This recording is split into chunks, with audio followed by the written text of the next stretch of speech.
Hey everybody, Blake here again, back at the Florida Keys History and Discovery Center, and we're taking a look at another part of our Mote Marine Laboratory exhibit. So today I'm going to be talking about something that the majority of you probably didn't know, and that is where we get our water. So a lot of people probably assume that our water for our fish tanks just comes straight from the ocean, but that isn't exactly how we get it. So we actually take our water, it's just city water that we have down here in the Florida Keys. We take it and we filter it. So we'll take our city water and we'll filter it 9 times. And we'll remove everything in it just so that we have our hydrogen and our oxygen molecules. And then we'll take that and then we'll add salt back into it and get it to our right salinity. So this is actually the salt that we use, and a lot of the large aquariums use it as well. And all it is it's salt just like your table salt, but it's a lot more refined. So it has a lot of the different elements that are required for a reef tank such as this, with all the corals and different microbes and things living in it. And it just looks like regular salt. So what we'll do is we'll take this and we'll mix it with our 9-time filtered water, and we'll use our little nifty refractometer here to check our salinity, and we want to get it at about 35 parts per thousand. So we'll take that and we'll add it in, and we're not making this on a small scale.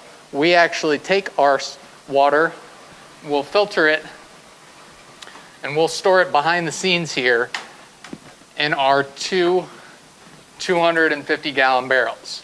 So we try and always have 500 gallons of filtered city water prepared in case of any need for water in any of our systems. So there is a lot that goes into taking care of these tanks. A lot of water that needs to be filtered, a lot of salt that needs to be added in,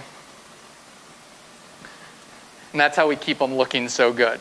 So we're going to take a look at our Gorgonian exhibit, and we're going to go ahead and we're going to feed these guys today. So we're going to feed our fish, our shrimp, maybe some of our anemones as well. So let's go ahead and follow me up here as I climb on up.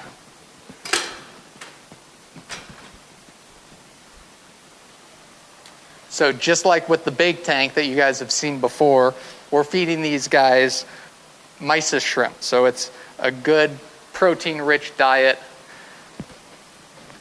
and it's good for all of our reef fish and then our invertebrates as well. You'll see they all go crazy for the mysis shrimp.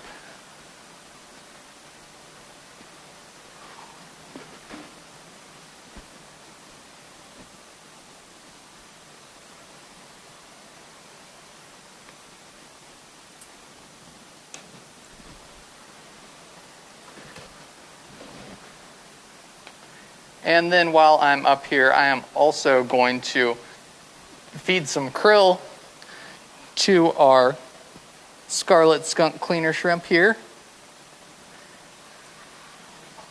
And then also to our anemones.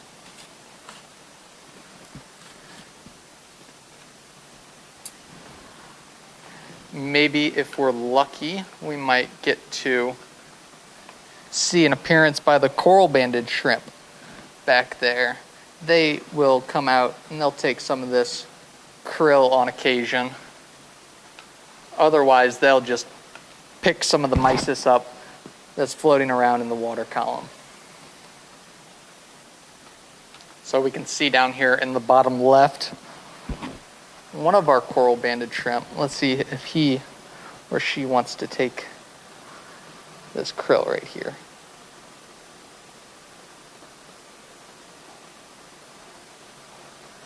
And it doesn't look like it. But maybe our scarlet skunk cleaner shrimp wants it, of course.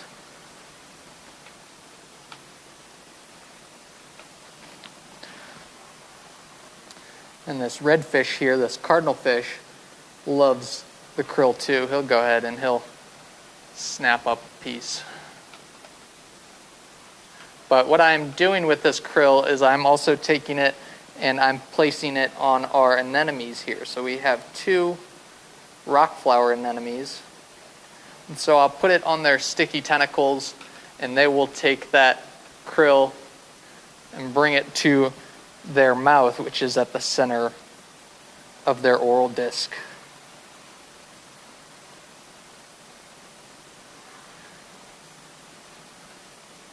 We'll drop some of that krill down there. Maybe the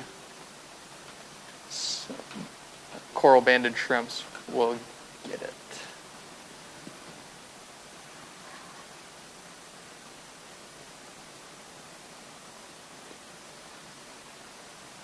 Oh, looks like the cleaner shrimp wants to steal it out of the anemone.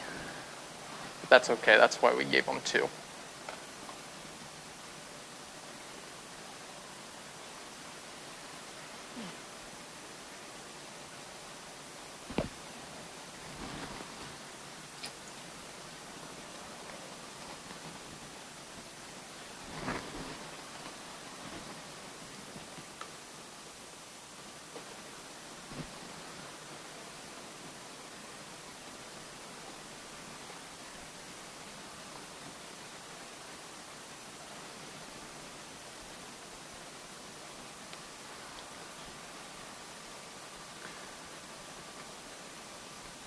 How long will it take for the anemone to eat the shrimp? We had a question on how long it would take the anemone to eat the shrimp.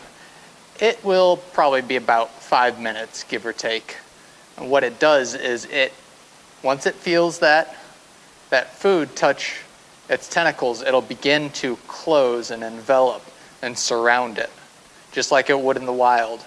And it'll completely engulf it, and that helps to bring it to its mouth. And it'll start eating it within 5 minutes, and then in about 20 minutes it'll return to normal. And I will feed those anemones about twice a week. And they get 1 piece of krill. But they have those sticky tentacles, so whenever I'm dumping the mysis shrimp in there every day, they have the off chance of catching some of that. But this mysis shrimp is good for the entire tank, so it's not just for the fish. You'll see, obviously, the shrimp are getting some of it too, but then our urchins, our crabs, our hermit crabs, everything that's living within the rockwork will all eat that as well. So any of it that settles down onto the sand bed, they'll go at it and they'll eat it as well.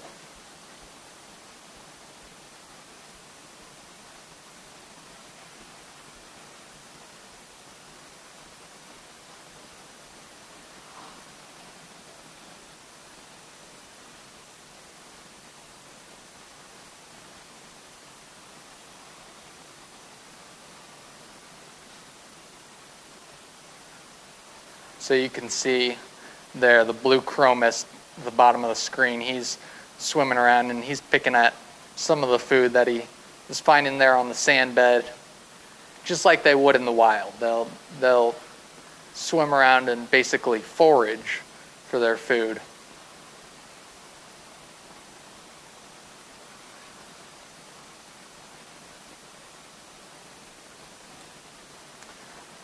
All right, well, I think that is all that we have for this week.